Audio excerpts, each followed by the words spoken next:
Bismillahirrahmanirrahim. Assalamualaikum warahmatullahi wabarakatuh. Sebab-sebab kelemahan dalam tubuh umat Islam, sebagaimana tulisan Dr. Muhammad Syed Al-Wakil dalam bukunya yang diterjemahkan dengan judul Wajah Dunia Islam dari Bani Umayyah hingga Imperialisme Modern. Dalam buku ini disebutkan dan dijelaskan tentang sebab-sebab kelemahan dalam tubuh umat Islam. Dalam pengantarnya, beliau menukil firman Allah Subhanahu wa ta'ala dalam Al-Quran, Allahul ladzi khalaqakum min dha'fin summa ja'ala min ba'di dha'fin quwwatan summa ja'ala min ba'di quwwatin dha'fan wa syaibatan yakhluqu ma yasha' wa huwal alimul qadir. Allah, dialah yang menciptakan kalian dari keadaan lemah, kemudian dia menjadikan kalian sesudah kuat itu lemah kembali dan berubah. Dia menciptakan apa yang dikehendakinya dan dia yang maha mengetahui lagi maha kuasa. Quran Surat Ar-Rum ayat 54. Ayat yang mulia di atas secara singkat menjelaskan kepada kita fase-fase kehidupan yang dilalui alam secara umum. Kendati secara tekstual terfokus kepada fase-fase kehidupan manusia, namun insting, pengalaman dan fakta menunjukkan bahwa fase-fase tersebut adalah hukum baku seluruh makhluk. Ia berlaku kepada semua yang pernah hidup dan berkembang, baik manusia, hewan, burung, serangga, dan tumbuh-tumbuhan. Semua makhluk memenuhi perjalanan hidupnya dan keadaan lemah, dari keadaan lemah kemudian berkembang dan membesar hingga memasuki usia remaja. Setelah itu menjalani kehidupannya hingga sampai kepada akhir kehidupan dalam keadaan lemah yang lain dan jauh lebih lemah daripada lemah yang pertama. Namun lemah yang terakhir ini disertai dengan uban dan keriput yang tidak terlihat pada fase lemah pertama. Lemah pada fase pertama tidak sama dengan lemah pada fase yang terakhir, bahkan berbeda 100% dalam sebab-sebab, pengaruh dan indikasi yang ditimbulkannya. Lemah pada fase pertama adalah start kehidupan dan awal sebuah perjalanan, dan setelah masa muda yang merupakan masa kematangan dan kedewasaan yang memungkinkan terciptanya prestasi dan timbulnya cita-cita, motivasi untuk memiliki dan menikmati fasilitas kehidupan. Adapun lemah pada fase terakhir adalah pertanda finish kehidupan dan dekatnya akhir perjalanan. Tidak ada yang ditunggu setelah itu, melainkan kematian, berpisah dengan dunia dan bercita-cita pendek dan perasaan pahitnya sebuah perpisahan. Ini kendati pelakunya masih memiliki motivasi dan keinginan menikmati perasaan dunia, itu semua tidak bertitik tolak dari keinginan yang benar untuk menikmati. Namun pada hakikatnya, karena didorong ketakutan semakin dekatnya perpisahan dengan perhiasan tersebut. Ada perbedaan yang mendasar antara penikmatan pemuda dan orang tua terhadap fasilitas dan perhiasan kehidupan. Biasanya pemuda menikmati kenikmatan dunia dengan teratur karena mempunyai cita-cita yang panjang. Kalau orang tua, maka dengan buru-buru tak beraturan karena khawatir kehilangan kesempatan untuk kedua kalinya. Kalau anak muda, dengan menggunakan sedikit teknologi dan koordinasi, maka orang tua dengan acak-acakan dan penghambur-hamburan uang. Oleh karena itu, kita tidak perlu heran dengan sikap anak muda menikmati dunianya. Yang perlu kita herankan adalah penghambur-hamburan orang tua dalam mencari kenikmatan dunia. Patut kita tanyakan kepada mereka, apa sih yang mereka kehendaki? Apakah mereka belum puas dengan semua kenikmatan ini sementara mereka sudah hidup sekian lama? Pada dasarnya mereka bertindak seperti itu karena motif tertentu yang sifatnya rahasia. Yang terpenting ialah perasaan pendeknya cita-cita dan semakin dekatnya saat meninggalkan kenikmatan-kenikmatan tersebut. Ia ingin mendapatkan sebanyak mungkin sebelum berpisah dengannya. Perilaku semacam itu tidak bisa dikontrol dan dikendalikan kecuali oleh keimanan kepada Allah dan hari akhirat. Keimanan memberikan pengaruh yang kuat dan perasaan mendalam dalam diri manusia bahwa mereka akan pindah dari kenikmatan yang fana ini menuju ke kenikmatan yang abadi. Oleh karena itu, tidak ada alasan untuk berlebih-lebihan dalam menikmati fasilitas dunia, karena toh akan pindah kepada kenikmatan yang lebih baik dan kekal. Jika manusia diciptakan seperti itu dan mereka harus melalui fase-fase, maka sesungguhnya hukum tersebut juga harus berlaku pada seluruh hal yang terkait dengan manusia. Misalnya negara, di mana manusia menjadi pemeran utama di dalamnya. Negara manapun pada saat pembentukannya berawal dari kondisi lemah, ia butuh usaha berkesinambungan untuk mampu mandiri. Ia butuh waktu yang panjang untuk menyusun kekuatan sehingga mempunyai daya tahan dan kekebalan dalam menghadapi rintangan dan kedudukannya sejajar dengan negara-negara lain serta mampu mengatasi seluruh kesulitan yang menghadangnya. Dengan proses di atas, mereka harus jatuh bangun agar tujuannya tercapai dan targetnya terpenuhi. Jika itu telah terwujud, maka tidak ada yang perlu ditunggu selain ketuaan, sebab ketuaan adalah batas akhir semua makhluk yang ada di atas permukaan bumi ini. Interval waktu dari usia muda ke usia tua antara satu negara dengan negara yang lainnya beragam. Ada negara yang usianya panjang dan ada negara tertentu yang umurnya pendek. Itu terjadi karena adanya unsur-unsur positif yang berpengaruh kuat dalam masa muda dan masa tua negara tersebut, dan karena ilmu sosiologi yang menyatakan bahwa di antara aspek terpenting yang merupakan pilar langit dan bumi, jika keadilan dijadikan asas hukum dan undang-undang negara, maka usianya dijamin lebih lama dan banyak mendatangkan kebaikan. Oleh karena itu, Al-Quran menyuruh kaum muslimin bersikap adil. Allah Ta'ala berfirman, Innallaha ya'muru bil adli wal ihsan wa ita'i dzil qurba. Sesungguhnya Allah menyuruh kalian berlaku adil dan berbuat kebajikan dan bersedekah kepada kaum kerabat. Quran Surat An-Nahl ayat 90. Perintah di atas adalah adil secara mutlak. Maksudnya adil dalam segala hal. Selain itu, Allah menentukan masalah-masalah yang harus disikapi dengan adil, di antaranya adil ketika berbicara. Firman Allah Ta'ala, wa iza qultum fa'adilu, dan jika kalian berbicara maka bersikap adillah. Quran Surat Al-An'am ayat 152. Adil dalam memberikan kesaksian. Firman Allah Ta'ala, wa ashidu zawai adalin minkum, dan hendaknya yang memberi kesaksian itu orang-orang yang punya sifat adil di antara kalian. Quran Surat At-Talaq ayat 2.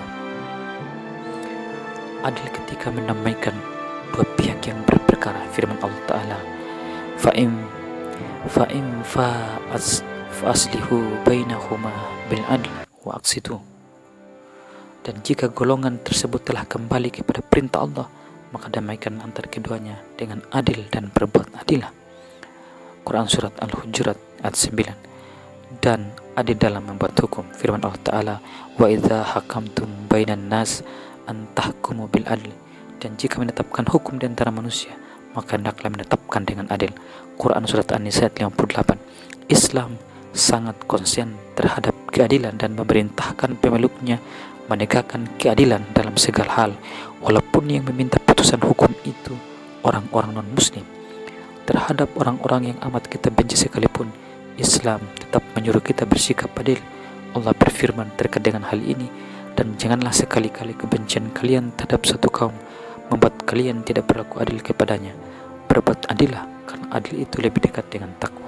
Quran Surat Al-Ma'idah 8. Sesungguhnya sudah menjadi watak manusia bersikap curang dan tidak adil dalam memberi keputusan jika mengadili orang yang dibencinya. Tapi Islam ingin mengangkat aparat hukum kaum muslimin dari lumpur tersebut. Islam menghendaki keadilan ditegakkan kepada seluruh manusia tanpa memandang hubungan di antara mereka, dan menjauhkan seluruh pengaruh eksternal, hingga hakim bisa memberi vonis secara mandiri dan adil dalam mengadili dua pihak yang bersengketa. Itu tidak lain dimaksudkan karena keadilan adalah pilar utama tegaknya suatu negara. Dengannya stabilitas negara terjamin dan negara terjaga dari kehancuran dini. Ibnu Khaldun menukil nasihat salah seorang ulama Persia kepada rajanya yang isinya, "Baginda raja, ketahuilah bahwa kejayaan suatu negara tidak terwujud dengan menjalankan syariat, taat kepada Allah, dan bertindak sejalan dengan perintah dan larangannya. Syariat tidak tegak tanpa kekayaan. Tidak ada kejayaan bagi kerajaan tanpa sumber daya manusia. Tidak ada sumber daya manusia tanpa kekayaan. Tidak ada jalan untuk mendapatkan kekayaan kecuali dengan membangun. Tidak ada jalan untuk membangun kecuali dengan menegakkan keadilan. Keadilan adalah neraca yang dipikulkan di pundak pemimpin oleh Allah." aspek lain yang memperpanjang usia dan memperluas kemakmurannya serta disegani musuh-musuhnya, yaitu tidak hidup mewah dan tidak terjerumus ke dalam kesenangan. Munculnya fenomena hidup mewah atau hedonisme adalah alamat kehancuran, karena hidup mewah melupakan orang dari tugasnya mengatur negara, menimbulkan pengangguran, kemalasan, dan sikap pengecut. Orang-orang yang terjerumus dalam hidup serba senang dan hanyut dalam hidup mewah biasanya tidak sanggup menghadapi rintangan dan tidak mau berkorban walau cuma dengan kata-kata. Mereka lebih suka hidup santai dan tidak ingin berdiri dari tempat-tempat hiburan mana tugas dan tanggung jawab mereka ada yang beres. Hidup mewah atau hedonisme membuat orang lupa akan tugas dan kewajibannya. Jika ia seorang penguasa negara, maka akan bergabung ke dalam kehidupan wahnya para pelawak hukum, pemburu jabatan, dan aparat arogan. Ia mengusahakan negaranya makmur dengan kemaksiatan. Ia diktator, timbul banyak pelanggaran HAM dan menindas rakyatnya. Akhirnya negara tumbang dan tidak berdiri lagi untuk selama-lamanya. Ibnu Khaldun rahimahullah berkata, kehidupan mewah, kehidupan jet set merusak manusia. Ia menanamkan dalam diri manusia berbagai macam kejelekan, kebohongan, dan perilaku buruk lainnya. Nilai-nilai yang baik yang notabene merupakan tanda-tanda kebesarannya hilang dari mereka dan berganti dengan nilai-nilai buruk yang merupakan sinyal kehancuran dan kepunahannya. Itulah di antara ketentuan Allah yang berlaku pada makhluknya, yang menjadikan negara sebagai ajang kezaliman, merusak strukturnya, dan menimpakan penyakit kronis berupa ketuaan yang membawa kepada kematiannya.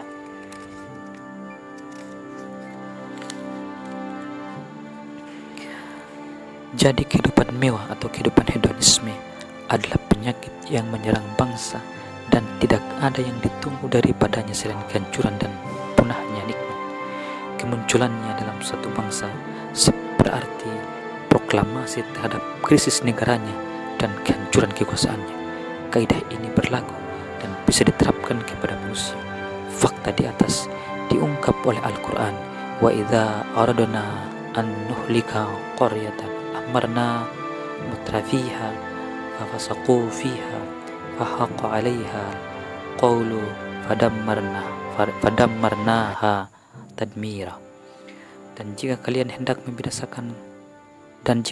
hendak membinasakan suatu negeri, maka kami perintahkan kepada orang-orang yang hidup mewah di negeri itu supaya menaati Allah, tetapi mereka melakukan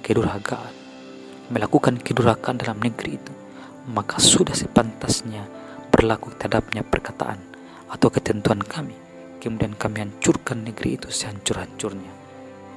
Quran Surat Al-Isra ayat 16. Ada yang memberi tasdid pada kata amarna sehingga terbaca amarna mutrafiha, yang artinya kami jadikan para pemimpinnya berfoya-foya.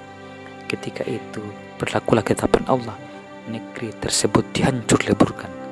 Dan itu bukti definitif bahwa kehidupan mewah para penguasa dan ketenggelaman mereka ke dalam kesenangan dan syahwat mempercepat kematian negara dan mendekatkannya kepada kehancuran. Ini jangan disalahartikan bahwa dengan begitu para penguasa harus hidup menderita dan melarat serta tidak boleh berpenampilan trendy. Penampilan dengan sedikit mewah dibenarkan untuk tujuan menerima tamu undangan dan sewa terhadap musuh-musuhnya. Diriwayatkan bahwa Rasulullah SAW memiliki jubah yang tepinya dibordir dengan dibaj atau semacam sutra. Ibnu Jauzi meriwayatkan dari Yazid bin Harun yang berkata bahwa Asma pernah mengeluarkan jubah yang dibordir dengan dibaj dan berkata, dengan jubah inilah dulu Rasulullah SAW menemui musuh-musuhnya. Ibnu Qayyim rahimahullah berkata bahwa Rasulullah SAW pernah menggunakan jubah yang dibordir dengan sundus atau semacam sutra. Diriwayatkan dari Anas bin Malik radhiyallahu anhumah bahwa Raja Romawi pernah memberi cenderamata kepada Rasulullah SAW berupa jubah yang lengannya panjang terbuat dari sundus, lalu Rasulullah SAW memakainya. Ibnu Atsir berkata bahwa Rasulullah SAW pernah mengirim jubah yang terbuat dari sundus kepada Umar bin Khattab. Hadis-hadis yang dikemukakan di atas menunjukkan bahwa tidak ada salahnya menggunakan sedikit kemewahan, tapi yang dilarang ialah hanyut dalam kemewahan dan menjadikan kemewahan sebagai gaya hidup dan dasar negara. Aspek lain yang memperpanjang usia negara dan menjauhkannya dari ketuaan dini ialah kecintaan rakyat kepada pemimpinnya dan keharmonisan pemimpin dengan rakyatnya. Hal tersebut terwujud jika pemimpin bersikap adil, membela orang yang teraniaya atau lemah, menindak tegas para pelanggar hukum, menunaikan hak setiap rakyatnya, dan tidak kikir dengan apa saja yang membawa kemaslahatan bagi rakyatnya. Tidak disangsikan lagi bahwa seorang pemimpin sangat menggantungkan kekuasaannya kepada loyalitas rakyatnya dan mampu tidaknya menghalau segala tantangan dengan dukungan mereka. Jika rakyatnya memberikan kecintaannya dengan tulus ikhlas kepada pemimpinnya dan berpihak kepadanya pada saat-saat kritis, maka bisa dipastikan bahwa seluruh rintangan dan ujian menjadi kecil tak bermakna. Kecintaan timbal balik antara pemimpin dan rakyatnya menguatkan struktur negara, memantapkan penguasaan pemimpin tersebut, dan menggagalkan manuver-manuver jahat musuh-musuhnya. Dengan kecintaan dua arah inilah persatuan dan kesatuan negara terwujud, di mana seluruh pihak berdiri sejajar membangun supremasi negara. Jika kecintaan rakyat kepada pemimpinnya tidak ada lagi dan berganti dengan kedengkian, maka yang terjadi adalah sebaliknya. Ketika pemimpin berlaku diktator, mencari-cari kesalahan, membuka aib, menjatuhkan vonis hukum berdasarkan dugaan, mengikuti pengarahan tenaga bukan ahli, dekat dengan orang-orang hipokrit, dan tidak ada orang-orang saleh dalam pemerintahannya, dan bukan orang-orang ikhlas yang menasihatinya, maka rakyat dicekam rasa takut, rendah diri, dan tidak mendapatkan jalan lain untuk menyelamatkan diri dari kekejamannya kecuali dengan berbohong dan bersikap munafik. Kalau itu yang terjadi, maka lama-kelamaan kedua perilaku tersebut menjadi perilaku mereka sehari-hari dan menjadi moralitas bangsa secara umum.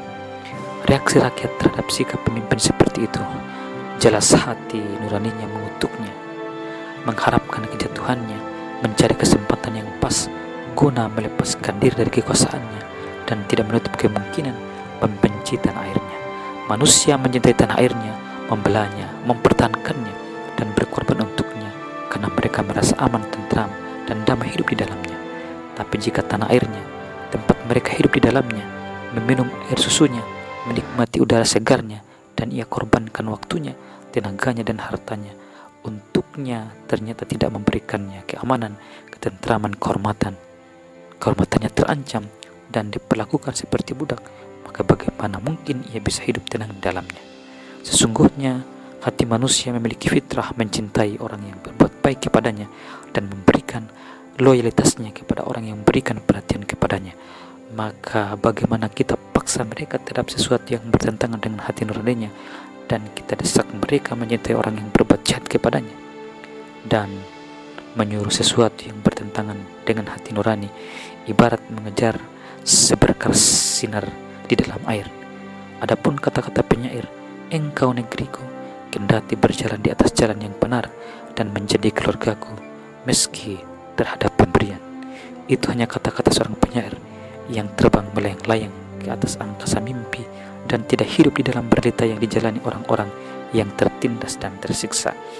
Kalaulah ia pada suatu hari dijebloskan ke penjara, diperlakukan tidak adil, dan pakaiannya dilucuti kemudian didera dengan cambuk, maka pasti ia tidak akan mengatakan apa yang ia katakan di atas. Hanya Allah yang Maha tahu apa maksud ucapannya. Kesimpulan bahwa seorang penguasa yang mendapat simpati rakyatnya, mencurahkan seluruh tenaga dan kemampuannya untuk mengayomi rakyatnya, menegakkan keadilan pada mereka dan memperlakukan mereka secara adil, maka dialah pemimpin yang akan dibela mati-matian rakyatnya dengan jiwa raganya, dan mereka mau mempertahankan negaranya dengan mempertaruhkan jiwa dan hartanya. Tentang hal ini, Ibnu Khaldun rahimahullah berkata, jika seorang pemimpin bersikap ramah terhadap rakyatnya dan memaafkan kesalahan mereka, maka rakyat mencintainya, menaati perintahnya, haus akan kasih sayangnya, dan dalam hati demi membelanya melawan musuh-musuhnya. Akibatnya urusan pun menjadi lancar. Itulah di antara aspek yang memperpanjang usia negara manapun. Selain aspek-aspek di atas, hukumnya kembali kepada apa yang telah disebutkan sebelumnya. Betapapun panjangnya usia suatu negara, ia pasti melemah kemudian mati. karena usia negara sama 100% dengan usia manusia. Ibnu Khaldun berkata, umur negara sama dengan umur manusia, bertambah tua kemudian mati. Jika sesungguhnya kelemahan yang menimpa suatu negara dan yang membuat hancur adalah sunatullah dalam makhluknya, sunatullah tidak pernah berubah. Sunatullah terhadap hamba-hambanya menghendaki adanya saling waris mewarisi antara satu generasi dengan generasi lain.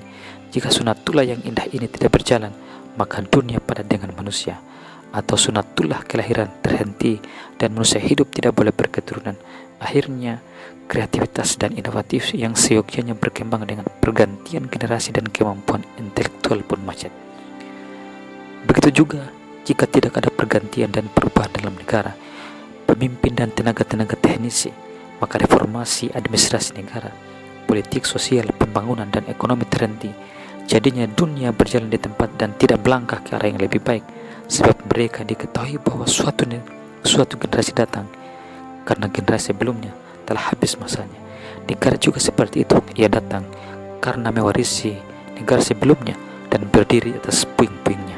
Dengan cara seperti ini, proses pengembangan pun berjalan alami. Setiap negara berlomba di bidang kreativitas dan penemuan-penemuan baru. Akhirnya masyarakat merasakan manfaatnya berupa produk-produk baru seperti ilmu pengetahuan, seni, undang-undang dan teknologi. Tapi pergantian dan perubahan di atas harus didahului sebab-sebab yang mesti direalisir. Dari halaman-halaman sejarah, jelaslah bagi kita sebab-sebab langsung penyebab kelemahan kaum muslimin. Kita ketahui bahwa sebab-sebab di atas sebagiannya bersifat internal, dalam arti oleh karena kaum muslimin sendiri, dan sebagian yang lain bersifat eksternal, di luar kehendak kita dan menerjang kita. Dan kedua sebab tersebut memberi andil dalam melemahkan bangunan umat Islam. Kesemua sebab di atas menyatu dan kendati melemahkan umat Islam dan menggoyang bangunannya, namun tidak mempengaruhi kekuatan Islam.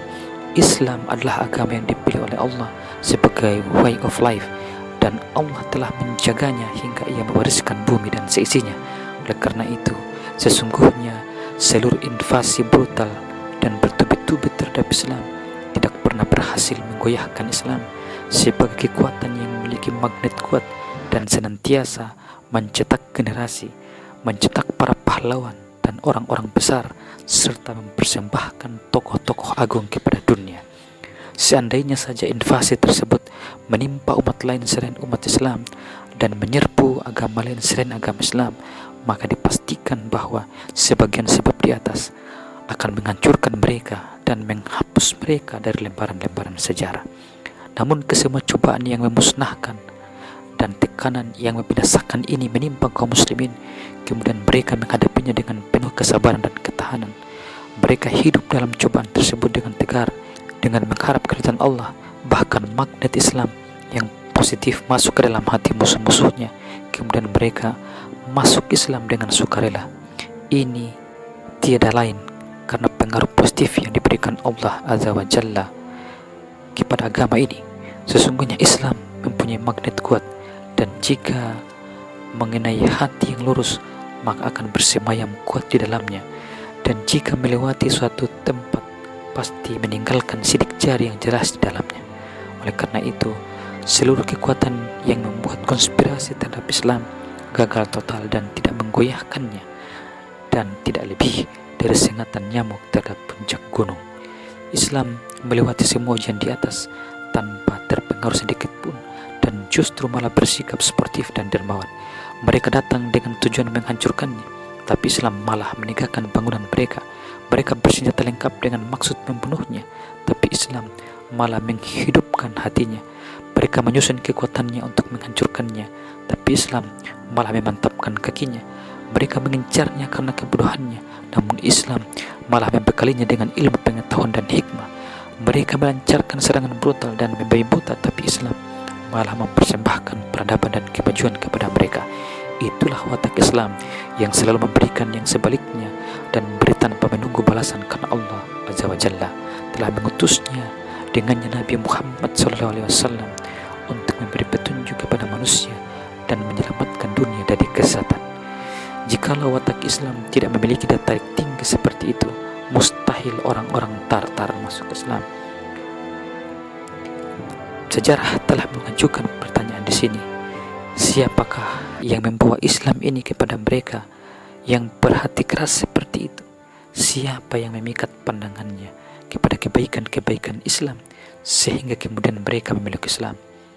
Seorang pun tidak bisa mengatakan sayalah orangnya, karena mereka saja yang dulunya bergaul dan hidup semasa orang-orang Tartar tidak ada yang mengatakan sayalah orangnya yang membawa Islam kepada orang-orang Tartar. Jadi itulah watak Islam yang positif dan pengaruhnya terhadap siapa saja yang berdekatan dengannya dengan akal yang bersih dari hawa nafsu dan hati yang terbuka terhadap kebenaran. Dan orang-orang Tartar termasuk kelompok manusia seperti itu. Mereka boleh dikatakan orang-orang Badui yang memiliki fitrah yang lurus dan hati yang terbuka. Kita lihat bahwa agama ini kendati pemeluknya banyak yang berpaling darinya, tetap saja Allah menyiapkan orang-orang yang siap menegakkan panji-panji dan menyalakan obornya. Hal tersebut dikabarkan Allah Subhanahu wa taala kepada kita dengan firman-Nya, "Wa in tatawallaw yastabdil qauman ghairakum tsumma la yakunu amsalakum." Dan jika kalian berpaling, niscaya Dia akan menggantikan kalian dengan kaum yang lain dan mereka tidak seperti kalian ini. Quran Surat Muhammad ayat 38. Para sahabat bertanya, "Wahai Rasulullah, siapakah mereka yang jika kami berpaling maka mereka akan menggantikan kita kemudian mereka tidak seperti akan menggantikan kita kemudian mereka tidak seperti kita?" Sambil menepuk pundak Salman Al-Farisi, Rasulullah SAW menjawab, "Orang inilah dan kaumnya. Jika agama ini berada di bintang, maka pasti akan bisa diraih dengan orang-orang Persia. Dan orang-orang Tartar tiada lain orang-orang non-Arab. Apapun yang terjadi, yang jelas mereka adalah manusia yang mempunyai hati dan jiwa. Dan di antara watak hati adalah bahwa hati tertarik kepada kebenaran. Betapapun kerasnya dan simpati kepada kebaikan selagi tidak ada yang membelokkannya. Terkadang hati berkarat kemudian menjauhkannya dari kebenaran dan berpaling dari kebenaran. Namun itu sifatnya sementara, karena tidak lama setelah itu bersih kembali. Jika karatnya hilang, hatinya kembali kepada fitrah aslinya dan watak aslinya. Kita lihat dalam perjalanan kita dengan potret sejarah dakwah, bagaimana dakwah membelah jalan di tengah-tengah kegelapan malam. Dakwah terkadang padam dan terkadang bersinar terang. Kita perhatikan jika dakwah kelihatannya padam dan diduga musuh-musuhnya akan tewas seperti yang difirmankan Allah, "Walaqad ja'akum Yusufu min qablu bil bayinati fama ziltum fis shakki mimma ja'akum bih hatta idza halaka qultum lan yab'asallahu min ba'dihi rasulan kadzalik yudillullahu man huwa musrifun murtab." Dan sesungguhnya telah datang Yusuf sebelumnya kepada kalian dengan membawa keterangan-keterangan, tetapi kalian senantiasa dalam keadaan ragu-ragu tentang apa yang dibawa kepada kalian, hingga ketika dia meninggal kalian berkata, Allah tidak akan mengirim rasul lain sepeninggalnya.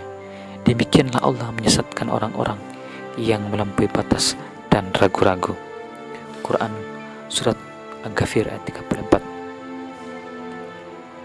Yang demikian itu adalah dugaan-dugaan orang kafir, maka celakalah orang-orang kafir tersebut, karena mereka akan masuk neraka. Quran Surat As-Sa'ad ayat 27. Belum sempat anggapan di atas mengakar kuat dalam hati para pendengki, hingga bersinarlah cahaya kebenaran untuk kesekian kalinya yang memecah kegelapan kebatilan, dan dakwah bangkit kembali dengan lebih kuat di tangan para rasul dan para penyuruh kebaikan sepeninggal mereka.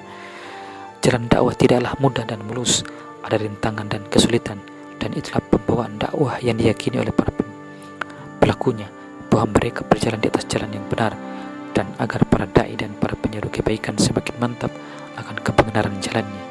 Maka konsep dakwah yang menentukan rambu-rambunya dan menjelaskan jalannya harus berasal dari studi yang matang dan perencanaan yang benar.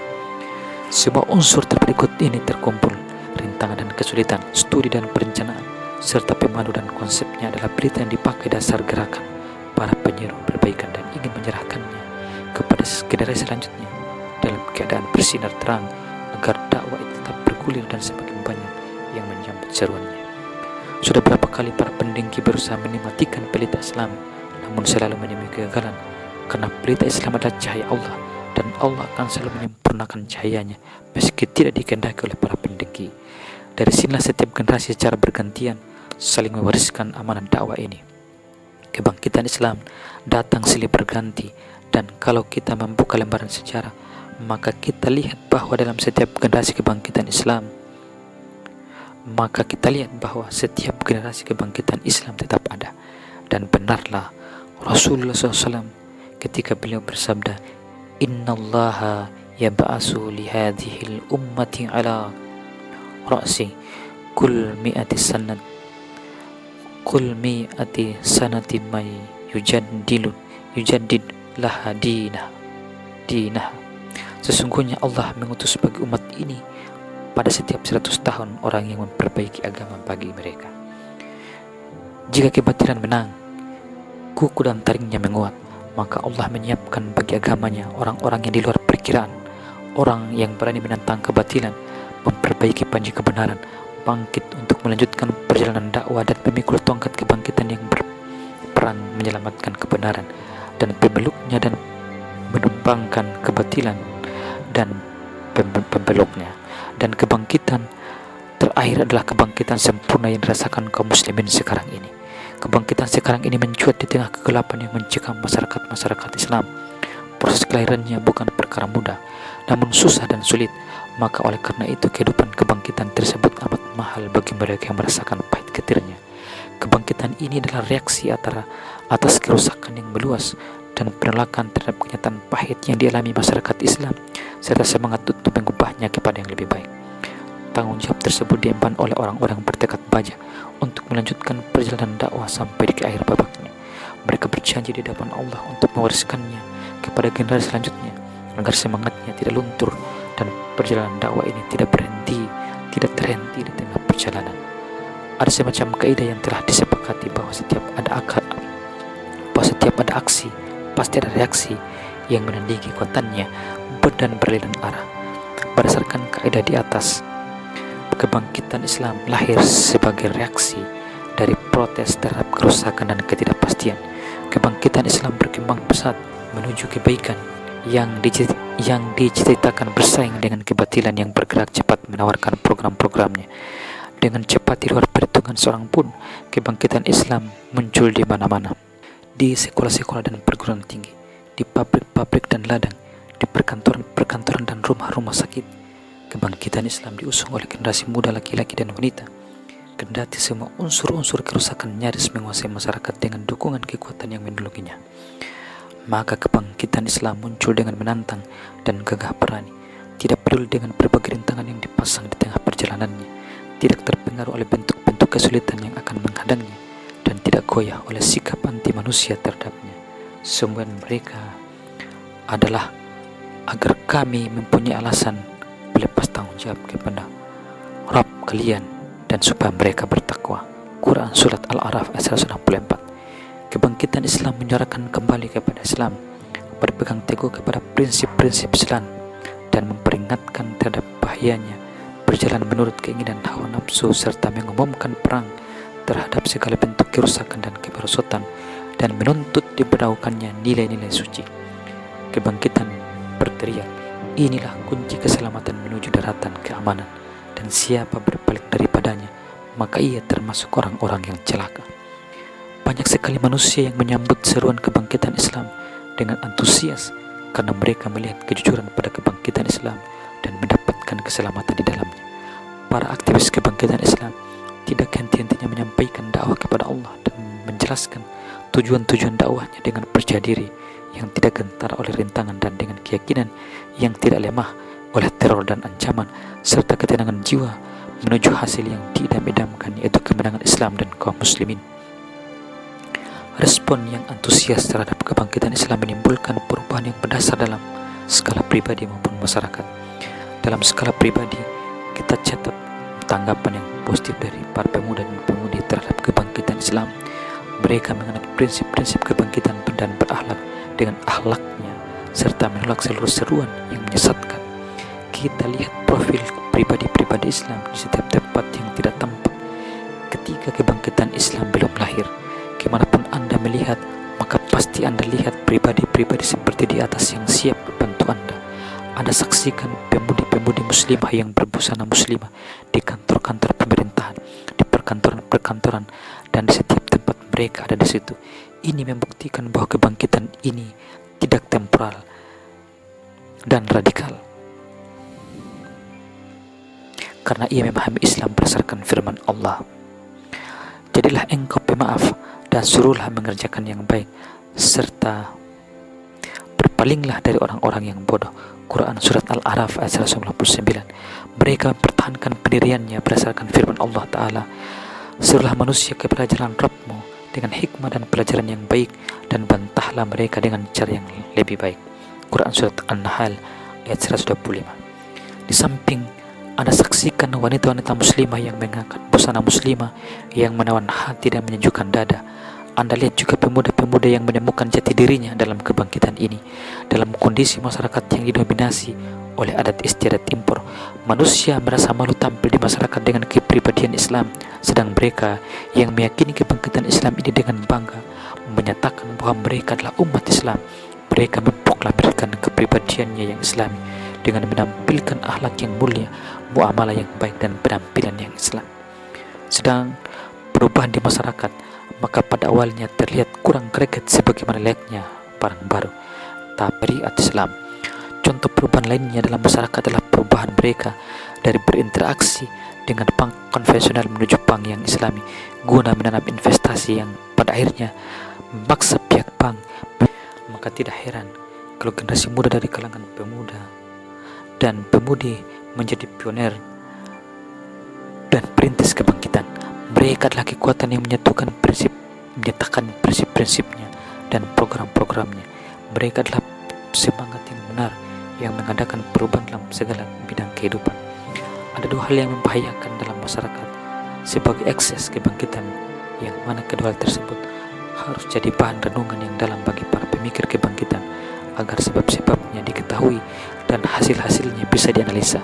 Kedua hal tersebut adalah adanya berbagai macam jamaah dan radikalisme dalam memahami Islam dan prinsip-prinsipnya. Kedua hal di atas adalah hasil yang wajar dari kebangkitan yang menggoncang hati, menggerakkan perasaan, dan menimbulkan perubahan dalam pola pikir, etika, politik, sosial, dan moral. Karena kebangkitan lahir dari pemahaman yang dalam terhadap Islam dan mengejutkan akal dan hati manusia dengan sesuatu yang tidak pernah mereka bayangkan sebelumnya. Karena ketika itu kehidupan materialisme sangat mendominasi dan sebagai simbol kemunduran dan penghalang kemajuan dan kehidupan modern. Kebangkitan menyerukan kembali kepada Islam, dan seruan mereka ini disambut oleh orang-orang yang ikhlas. Dan karena kondisi rawan dan di luar kehendak manusia, orang-orang ikhlas di atas tidak dapat menyelenggarakan pertemuan rutin untuk menyusun program terpadu, dan berdasarkan program tersebut mereka bergerak untuk menguatkan suara kebangkitan daripada sebelumnya. Hasilnya setiap jamaah berijtihad sendiri-sendiri dan menyusun program sebagai landasan gerakannya dan mendukung suara kebangkitan ini dan menyebarkannya dalam dakwah.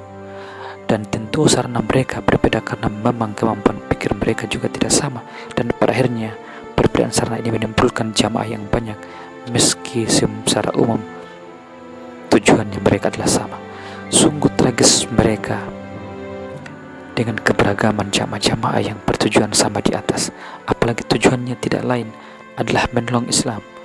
Ada perbedaan yang cukup mendasar antara Islam dengan beragam jamaah-jamaah di atas. Islam mengajak persatuan, sementara jamaah-jamaah di atas mengajak perpecahan. Yang lebih memprihatinkan hati orang-orang ikhlas bahwa jamaah-jamaah di atas saling melempar tuduhan kepada jamaah lainnya dan saling mengecam antara satu dengan yang lainnya. Yang lebih fatal lagi adalah saling mengkafirkan, yang pada akhirnya justru melemahkan masing-masing jamaah itu sendiri dan ketidakmampuannya dalam menunaikan tugasnya. Dan kalaulah setiap jamaah di antara jamaah-jamaah di atas menentukan tema-tema tertentu sebagai ciri khas dakwahnya, seperti ajakan untuk mengamalkan kebaikan, cara-cara menguburkan mayit, lemah lembut kepada orang-orang lemah, dan lain sebagainya, maka keanekaragaman jamaah-jamaah di atas tidak membawa masalah, dan setiap jamaah dapat memainkan perannya untuk Islam, serta tidak ada lagi alasan untuk saling menyerang dan mengecam, karena bidang garapan masing-masing jamaah berbeda antara satu dengan yang lain dan kesemuanya bekerja untuk Islam. Keanekaragaman jamaah-jamaah Islam di atas dimanfaatkan oleh musuh-musuh Islam, kemudian mereka mengadakan distorsi terhadap persatuan Islam dan mengadu satu jamaah dengan jamaah lainnya dan mengobarkan api kedengkian di antara para pemimpin-pemimpin jamaah yang ada. Akibatnya, ambisi setiap jamaah ialah menghancurkan jamaah lainnya untuk hidup di atas puing-puing kebangunannya, dan potensi besar dari bekerja untuk Islam berubah menjadi kepada kepentingan pribadi dan tujuan pribadi. Islam sendiri mengharamkan peletakan potensi di luar proporsinya. Kondisi demikian menjadikan hati betul-betul tersaksa dan dada terasa sesak melihat kehinaan dan kemunduran yang dialami kaum muslimin sekarang ini. Dan inilah pembenaran terhadap ramalan Rasulullah SAW yang mengatakan bangsa-bangsa lain akan mengeruk kalian sebagaimana binatang-binatang menyerbu mangkuk makanan. Para sahabat bertanya, apakah yang demikian itu karena jumlah kita sedikit, wahai Rasulullah? Rasulullah SAW menjawab, tidak, bahkan kalian sangat banyak, tapi kalian bagaikan buih air. Itulah fakta kaum muslimin sekarang ini. Secara kuantitas mereka banyak sekali, lebih dari 1 miliar jiwa, dan menguasai setengah lebih sumber daya alam dunia.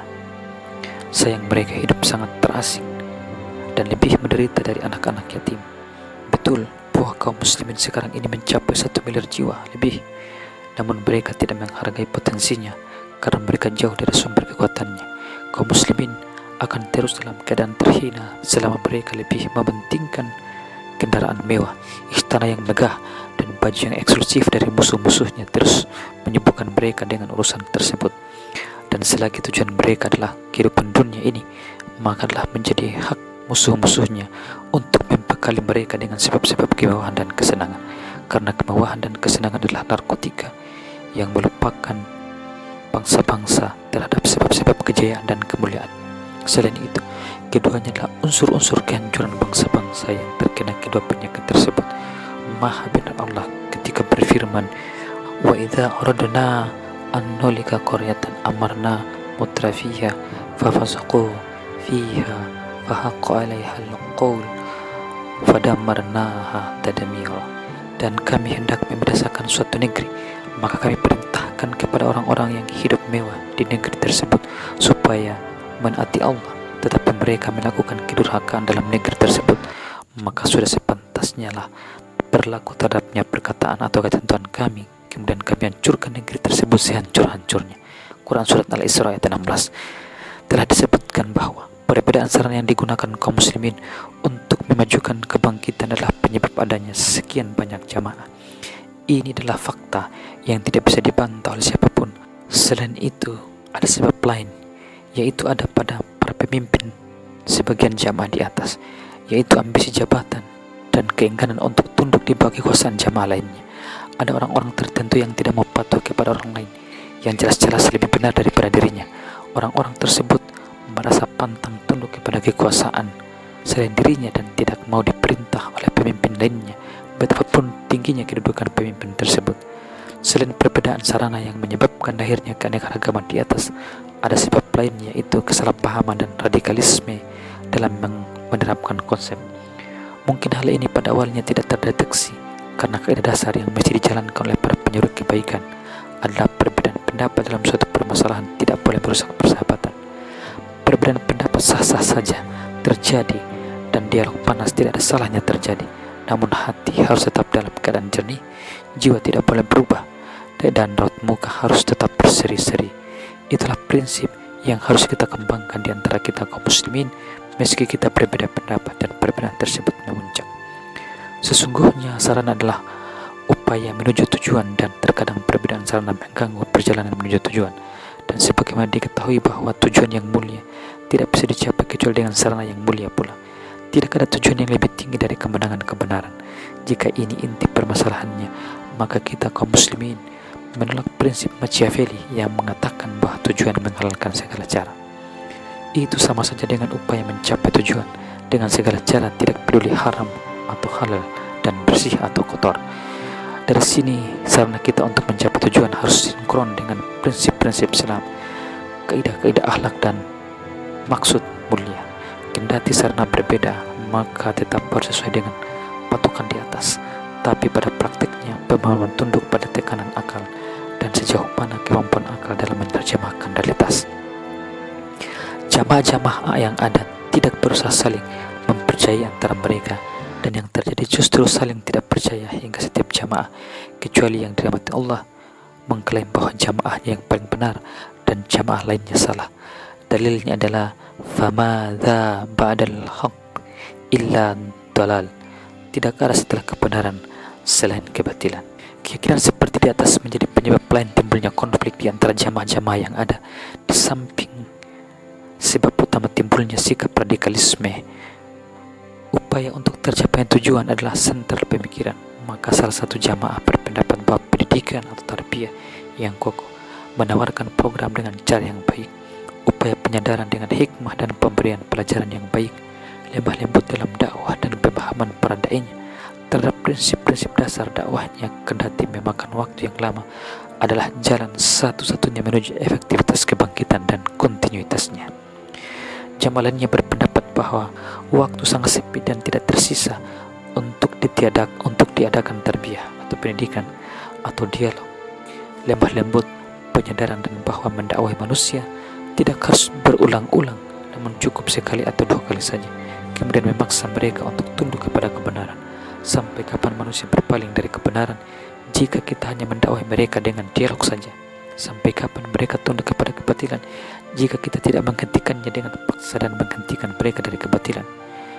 Pengikut jamaah ini berpendapat bahwa cara seperti ini adalah cara yang paling efektif menuju tercapainya tujuan dan paling cepat menuju target yang telah ditentukan. Tentu pendapat seperti ini adalah pendapat-pendapat yang mungkin harus dipertimbangkan kembali kebenarannya, karena terkadang gerak cepat menjadi rintangan tercapainya suatu tujuan. Rasulullah SAW dalam hal ini adalah sebaik-baik suri teladan untuk kita. Di Mekah, beliau membangun, mengokohkan, meletakkan kerangka dasar, mentarbiyah atau mendidik dan mengarahkan selama 13 tahun. Dan setelah hijrah ke Madinah dan pada momen pertama, beliau memproklamirkan berdirinya Daulah Islam, membuat rambu-rambunya, membentuk militer dan mengirimkan pasukan menghadang lawan dan mengusirnya dari wilayah Islam. Juga kita mungkin tidak akan sependapat dengan mereka dalam memaksa manusia untuk memeluk suatu akidah, karena akidah tidak bisa dikumpulkan dalam otak manusia sementara hati mereka menolaknya. Suatu akidah akan diterima akal dan hati tunduk kepadanya jika jiwa merasa tentram dan senang terhadap akidah tersebut. Allah Ta'ala berfirman, apakah kamu hendak memaksa manusia supaya mereka menjadi orang-orang yang beriman semuanya? Quran Surat Yunus ayat 99. Barangkali pijakan mereka yang menjadikan cara-cara keras untuk menaklukkan manusia dan memaksa mereka ke dalam kebenaran adalah sabda Rasulullah SAW, "Walladzi nafsi biyadihi la ta'murunna bil ma'ruf wa la tanhauna 'anil munkar wa la ta'khuzanna 'ala yadil musi wa la ta'tirannahu 'ala al-haq atran aw la yadribanna Allahu quluba ba'dikum 'ala ba'din aw layal annakum kama la'anahum." Demi diriku yang ada di tangannya, kalian harus menyuruh kepada yang baik, melarang yang mungkar, memegang tangan orang yang jahat, kemudian memaksanya kepada kebenaran. Atau kalau tidak, Allah pasti akan mengadu hati kalian dengan yang lain, atau melaknat kalian sebagaimana melaknat umat-umat sebelum kalian. Hadis di atas zahirnya melegitimasi cara mereka dalam berdakwah kepada Allah, tapi hadis di atas berlawanan dengan ayat ud'u ila sabili rabbika bil hikmah wal mau'izatil hasanah wajadilhum billati hiya ahsan. Serulah manusia kepada jalan Rabbmu dengan hikmah dan pelajaran yang baik, dan bantahlah dengan cara yang lebih baik. Quran Surat An-Nahl ayat 125. Dan juga berlawanan dengan hadis sahih yang lainnya, yakni yakunu alaikum umara'u ta'rifuna wa tunkiruna faman angkara faqad bari wa man kariha faqad salim walakimma radiya wataba'a qalu afala nuqatiluhum qala la ma sallu. Nanti kalian akan dipimpin oleh pemimpin yang kalian kenal dan kalian menolaknya. Barang siapa menolaknya, maka ia telah terlepas dari tanggung jawab, dan barang siapa membencinya, maka ia selamat. Barang siapa yang ridho kepadanya dan malah mengikutinya. Para sahabat bertanya, apakah mereka kita perangi? Rasulullah menjawab, tidak boleh selagi mereka masih mau sholat. Tidak boleh selagi mereka masih mau sholat. Dan hadis yang diriwayatkan Abu Dzar, qala Rasulullah SAW, kaifa antum wa immatum min ba'di yasta'thiruna bihadzal fai, qultu amma walladhi ba'asaka bilhaq adda'u sayfi ala atiki summa adribu bih hatta alqaka qala awala adulluka ala khairin min dzalik tasbiru hatta talqani. Rasulullah SAW bersabda, bagaimana kalian ini, padahal para pemimpin sepeninggalku lebih mementingkan rapasan perang seperti ini. Aku berkata, demi Zat yang mengutusku dengan kebenaran, aku akan letakkan pedangku di pundakku, kemudian aku pukul para pemimpin tersebut dengan pedangku hingga aku bertemu dengan wahai Rasulullah. Rasulullah berkata, maukah kamu aku tunjukkan yang lebih baik dari semua? Hendaklah engkau bersabar hingga engkau bertemu dengan saya. Bertolak belakangnya hadis di atas dengan ayat Al-Quran yang mulia dan hadis-hadis sahih lainnya memaksa para ulama berpikir keras dalam rangka mencari sinkronisasi antara hadis-hadis tersebut. Pada akhirnya mereka sampai pada kesimpulan bahwa mengubah dengan tangan adalah wewenang para penguasa dan pihak-pihak yang terkait, serta yang mampu mengubah dengan tangannya selagi tidak menimbulkan fitnah yang lebih besar. Hal ini karena mengubah dengan tangan jika tidak berasal dari orang yang mempunyai kekuasaan yang kuat, maka akibatnya terperosok dalam perbuatan-perbuatan terlarang dan boleh jadi menimbulkan dampak yang lebih besar daripada kerusakan yang ingin diperbaiki dan diubah. Jika hal ini yang terjadi, maka kita menyelesaikan satu masalah dengan menciptakan satu masalah yang lebih besar lagi, dan ini bukan merupakan penyelesaian, tapi malah menambah derita masyarakat, memancing keributan dan menambah stadium ketegangan dalam masyarakat. Ada semacam kesepakatan atau konsensus dari generasi awal umat Islam bahwa yang harus diperhatikan dalam menyuruh kepada yang ma'ruf dan melarang dari yang mungkar hendaknya tidak menimbulkan fitnah yang lebih merugikan masyarakat dari yang ingin dilarangnya. Menurut keyakinan kita tentunya bahwa yang mendorong mereka menempuh jalan keras adalah semangat usia muda yang menggelora dalam darah mereka di satu sisi, dan tidak mendapatkan pengalaman generasi tua yang lebih dulu menggeluti kehidupan dakwah ini dan lebih mengetahui apa yang tidak baik dan apa yang baik bagi dakwah. Di sisi yang lain, kita tentu mencatat permintaan maaf dari sebagian mereka dari apa yang pernah dilakukan. Kita tidak melepaskan mereka dari tanggung jawab karena ayat-ayat Al-Quranul Karim yang membahas hal ini tidak membenarkan seseorang kendati tinggi kedudukannya untuk memaksa manusia memeluk suatu akidah, dan tidak menjadikan kesadaran manusia di tangan para makhluk, bahkan di tangan para rasul. Allah berfirman, bukanlah kewajibanmu menjadikan mereka mendapatkan petunjuk, akan tetapi Allah lah yang memberi petunjuk kepada siapa yang dikehendakinya. Quran Surat Al-Baqarah ayat 272. Allah juga memberitahu bahwa tugas para rasul ialah memberi peringatan, bukannya memaksa, seperti yang difirmankan Allah kepada Nabi Muhammad SAW, maka berilah peringatan, karena sesungguhnya kamu hanya orang yang beri peringatan, kamu bukanlah orang yang berkuasa atas mereka. Quran Surat Al-Ghosiyah ayat 21-22. Karena sesungguhnya tugasmu hanya menyampaikan saja, sedang kamilah yang menghisap amalan mereka. Quran Surat Ar-Ra'd ayat 40. Kita tidak habis pikir setelah kejelasan tugas para rasul ini dan para penyeru perbaikan sepeninggal mereka, membuat sebagian orang yang mengemban tugas yang sama tapi memaksa manusia terhadap apa yang tidak dipaksakan oleh para rasul. Jika mereka berdalih bahwa mereka menegakkan hukum-hukum Allah yang terabaikan, maka kita katakan kepada mereka, sesungguhnya generasi awal umat ini dan para penerusnya sepakat bahwa menegakkan hukum adalah wewenang penguasa atau wakilnya, termasuk seseorang yang ingin menegakkan hukum kepada hambanya, maka Rasulullah pun mengizinkannya.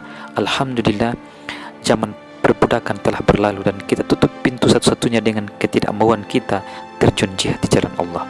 Imam Al-Baihaqi meriwayatkan dari Kharithah bin Jaid dari ayahnya dari para fuqaha Madinah, mereka berkata, seseorang tidak boleh menegakkan suatu hukum tanpa sepengetahuan sultan kecuali seseorang yang ingin menegakkan hukum zina kepada budak lainnya atau budak wanitanya.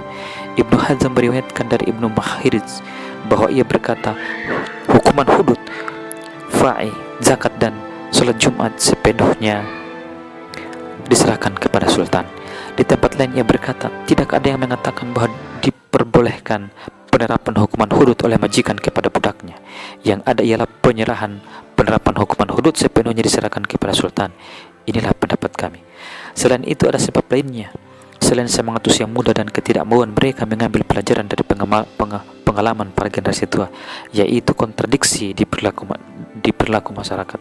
Para penguasa adalah kaum muslimin juga, namun para pemuda tidak melihat keinginan para penguasa untuk berkomitmen dengan ajaran-ajaran Islam dan tidak mau melindunginya.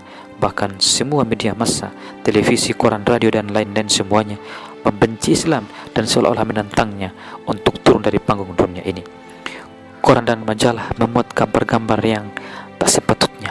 Begitu juga di media massa lainnya, dan nyaris dalam anggota redaksinya tidak ada yang memperhatikan permasalahan kaum muslimin atau membela Islam meski cuma satu baris dalam media massanya. Kita sangat prihatin ketika membaca tulisan penulis terkenal di koran Amrul Yaum, Ustaz Ibrahim Sa'ad, yang berjudul Aqulul Mursyid Am, aku katakan kepada Mursyid Am, yang terbit pada hari Sabtu tanggal 6 Jumadil Akhir 1409 Hijriah atau 14 Januari 1989 edisi 2306. Kata Ustaz Ibrahim Sa'ad lebih lengkap, untuk kesekian kalinya saya berbeda pendapat dengan Anda yang mulia Mursyid Am Ikhwanul Muslimin terhadap kecaman Anda terhadap pers Mesir. Jika Anda mengecam pers Mesir, tidak memperhatikan nilai-nilai suci dan memerangi akhlak serta meracuni moral, maka saya harap Anda memberikan satu contoh saja yang Anda dapati di koran saya dan menguatkan tuduhan Anda yang membahayakan ini. Dan jika Anda menuduh acara-acara televisi dengan tuduhan seperti itu, maka bisa dipastikan minimal 90% rakyat Mesir menentang pendapat Anda. Kata Ibrahim Sa'ad lebih lanjut, wahai Ustaz Abu Nasr, banyak sekali protes terhadap acara-acara televisi seperti protes Anda dan menuduhnya macam-macam. Menurut saya, pengelola televisi berlebih-lebihan dalam menayangkan acara-acara yang membosankan dan memberikan frekuensi besar terhadap apa yang namanya siaran agama dengan tujuan menyadarkan kaum muslimin. Namun pada kenyataannya, tujuan tersebut tidak tercapai karena pembawa acara tersebut mengetengahkan permasalahan-permasalahan yang tidak urgen bagi kaum muslimin di satu sisi dan tidak mau mengetengahkan permasalahan-permasalahan yang mendesak untuk diketahui. Dan sekarang tibalah saatnya siaran agama tersebut dihentikan sehingga bisa menyelamatkan generasi muda Islam dari pemikiran-pemikiran asing dan radikalisme yang merusak citra Islam. Setelah berbicara panjang lebar, Ibrahim Sa'ad berkata, jika Anda menuntut televisi mengurangi acara-acara seperti film serial, film-film impor, menghilangkan canda tawa dan memperbanyak kesedihan sehingga manusia membenci dunianya sebagai persiapan menuju kenikmatan di akhirat mereka, maka ini adalah hak Anda. Tapi kami juga punya hak menuntut televisi mengkaji ulang frekuensi besar siaran agama yang hanya ditonton oleh penyiarnya dan anggota keluarganya serta beberapa tetangganya saja. Inilah kenyataannya di berbagai negeri-negeri Islam, tidak hanya di Mesir. Bahwasanya tragisnya koran dan majalah maupun televisi menyediakan rubrik-rubrik khusus, misalnya tentang olahraga atau seni atau kehidupan artis, dan tidak pernah memuat atau membahas agama atau para aktivis dakwah. Maka bagaimana kita bisa mengatakan kepada generasi muda bahwa kita adalah kaum muslimin yang concern terhadap Islam? Dan yang lebih tragis lagi, kita saksikan beberapa koran, beberapa media memberikan sedikit perhatian khusus pada hari Jumat, kemudian memuat pelajaran-pelajaran agama dalam salah satu halaman, seolah-olah hari Jumat adalah hari satu-satunya Islam dan kaum muslimin dan mereka tidak mendapat jatah pada hari-hari yang lain. Yang ingin kita tegaskan di sini bahwa orang-orang yang menangani permasalahan generasi muda pada umumnya jauh dari realitas yang semestinya menjadi titik sentral perbaikan permasalahan generasi muda. Para ulama juga jauh dari realitas karena mereka berbicara dengan menurut orang lain dan memaparkan permasalahan sesuai dengan kehendak orang-orang tersebut serta melihat permasalahan hanya dari satu aspek saja. Sesungguhnya permasalahan generasi muda tidak pernah bisa diselesaikan kecuali oleh orang-orang yang mempunyai masa lalu yang bersih dan mampu menguasai inti permasalahan dan memberikan solusi yang tepat yang didukung oleh hujah dan argumen yang memuaskan. Ia juga mampu berkata kepada orang-orang yang salah bahwa Anda telah melakukan kesalahan, kendati orang tersebut lebih tinggi status sosial dan politiknya. Dan yang lebih penting dari itu semua, bahwa ia dipercaya oleh pihak-pihak yang bersengketa dan dicintai oleh keduanya. Kemudian kedua belah pihak mau menerima solusi perbaikan yang ia tawarkan dan mau mengamalkannya. Lainlah poin-poin yang ditulis oleh Dr. Muhammad Syed Al-Wakil yang merupakan penggabungan antara bahasan-bahasan pada bagian pendahuluan dan bagian penutup pada buku yang ditulis oleh beliau dalam terjemahan Indonesianya berjudul Wajah Dunia Islam dari Bani Umayyah hingga Imperialisme Modern. Demikian, Assalamualaikum warahmatullahi wabarakatuh.